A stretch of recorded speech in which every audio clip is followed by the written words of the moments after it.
The Lord God planted an orchard in the east, in Eden, and there he placed the man he had formed.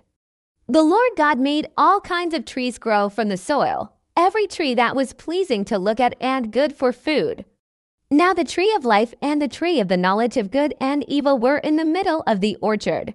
Now a river flows from Eden to water the orchard, and from there it divides into 4 headstreams. The name of the first is Pishon. It runs through the entire land of Havilah, where there is gold. The gold of that land is pure. Pearls and lapis lazuli are also there. The name of the second river is Gihon. It runs through the entire land of Cush. The name of the third river is Tigris. It runs along the east side of Assyria. The fourth river is the Euphrates. The Lord God took the man and placed him in the orchard in Eden to care for it and to maintain it.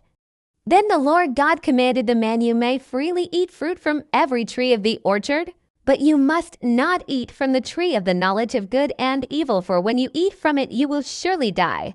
The Lord God said, "It is not good for the man to be alone. I will make a companion for him who corresponds to him." The Lord God formed out of the ground every living animal of the field and every bird of the air. He brought them to the man to see what he would name them, and whatever the man called each living creature, that was its name. So the man named all the animals, the birds of the air, and the living creatures of the field. But for Adam no companion who corresponded to him was found.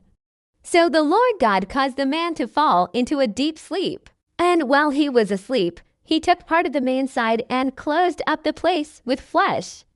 Then the Lord God made a woman from the part he had taken out of the man, and he brought her to the man. Then the man said, "This one at last is bone of my bones and flesh of my flesh. This one will be called woman, for she was taken out of man." That is why a man leaves his father and mother and unites with his wife, and they become one family. The man and his wife were both naked, but they were not ashamed. Now the serpent was shrewder than any of the wild animals that the Lord God had made. He said to the woman, "Is it really true that God said, 'You must not eat from any tree of the orchard'?"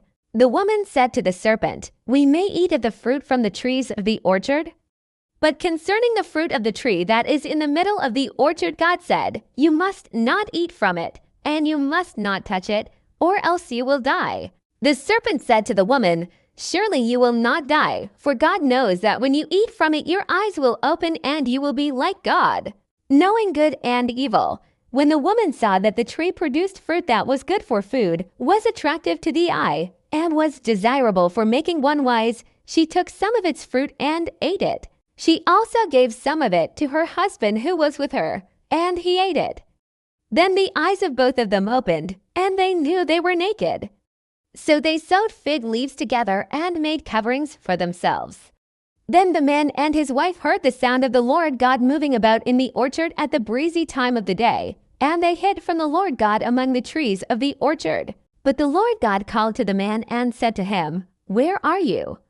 The man replied, "I heard you moving about in the orchard, and I was afraid because I was naked, so I hid." And the Lord God said, "Who told you that you are naked? Did you eat from the tree that I commanded you not to eat from?"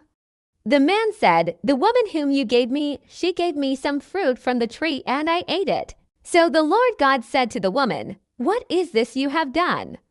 And the woman replied, "The serpent tricked me, and I ate." The Lord God said to the serpent, "Because you have done this, cursed are you above all the cattle and all the living creatures of the field.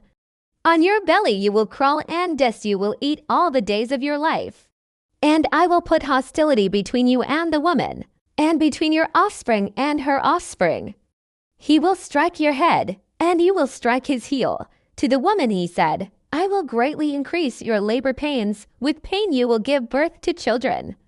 You will want to control your husband, but he will dominate you." But to Adam he said, "Because you obeyed your wife and ate from the tree about which I commanded you, you must not eat from it. The ground is cursed because of you. In painful toil you will eat of it all the days of your life.